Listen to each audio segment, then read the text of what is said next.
nima deb o'ylaysiz? Sizni fikringizcha hayot yaxshi tomonga ketyaptimi yoki bo'lmasam haqiqatda hayotning sifati, turmush darajasi pasayib ketyaptimi? Hans Roslingni Factfulness, o'zbekcha qilib aytadigan bo'lsak, faktdorlik asarida eng avval boshida bir ma'lumot keltirib o'tiladi. Ya'ni unda umumiy insonlar guruhidan, turli xil insonlar guruhidan so'ralishi kerak bo'lgan 12 ta savol bor va bu savolda xususan o'sha dunyoni qay tarafga qarab ketayotganini umuman olganda anglatadigan savollar ko'rsatilgan. Misol uchun hozirgi kunda ma'lum bir 3 ta hayvonot turi ko'rsatilgan va nima deb o'ylaysiz, ular hozir xavf ostidami, qirilib ketish xavfidami yoki yo'qmi degan savol va insonlar o'rtasidagi o'rtacha yosh hozir qancha, necha yoshni tashkil etadi deb o'ylaysiz degan va variantlar ko'rsatilgan va shu kabi savollar variantlarda dunyo yaxshilanayotganligiga dalolat qiladigan javoblar ham bor yoki bo'lmasam yomonlashib ketayotganiga, turmush sifatini pasayotganiga, qashshoqlikni ortayotgani haqidagi variantlar ham bor. Va qizig'i, aksariyat insonlar, ya'ni ko'pchilik insonlar bu savollarga ko'proq negativ javoblarni tanlashgan va ularni nazdida dunyo ko'proq tanazzulga qarab ketayotganini anglash mumkin. Lekin faktlarga to'xtalsak, o'sha muallifning yozishicha aslida unday emas, balki javoblarni pozitivlari haqiqiy hayotga to'g'ri keladigan bo'lib chiqadi.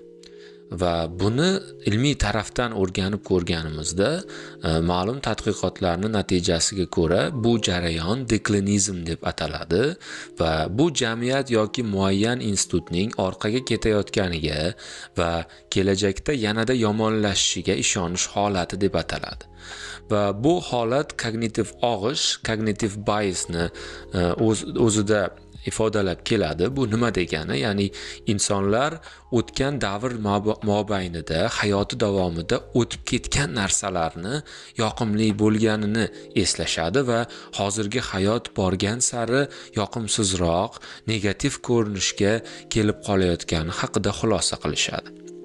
Va bu insonni ma'lum bir xususiyatlarini tabiiy xususiyati bo'lib xizmat qilar ekan. Shuning uchun bizda o'sha yoshligini eslagan insonlarga bir e'tibor bersangiz, ular nuqul yaxshi tomonlarini eslashadi va bu insonni o'sha unutish qobiliyati bilan bog'liq jihat, ya'ni inson hayoti davomida yomon hislatlarni, unga aziyat beradigan tomonlarini unutishga harakat qiladi va unutadi ham va yoqimli xotiralar esa bizda nostalgiya uyg'otadigan, yoqimli hislarni beradigan xotiralar, shirin xotiralar shaklida bizni xotiramizda qoladi, esimizda qoladi.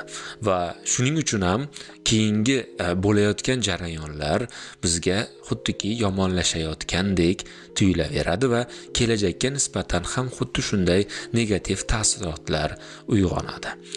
Xo'p, shuning uchun ham doimiy ta'riflar bor. Hozirgi yoshlar aynib ketyapti degan. Bunga sizni fikringiz qanday? Izohlarda fikrlaringizni yozib qoldiring. Aytgancha, videoni ham boshqalarga ulashishni ma'qul ko'rsangiz, biz bundan juda ham xursand bo'lgan bo'lardik. Chunki kanal rivoji uchun bu juda ham muhim. Siz bizni obunachilarimiz qatorida bo'lsangiz xursandmiz va boshqa obunachilarni ham jalb qilishimizda yordam bersangiz, boshimiz ko'kka yetgan bo'lardi. Hozircha shu, keyingi fikrlashgungacha xayr.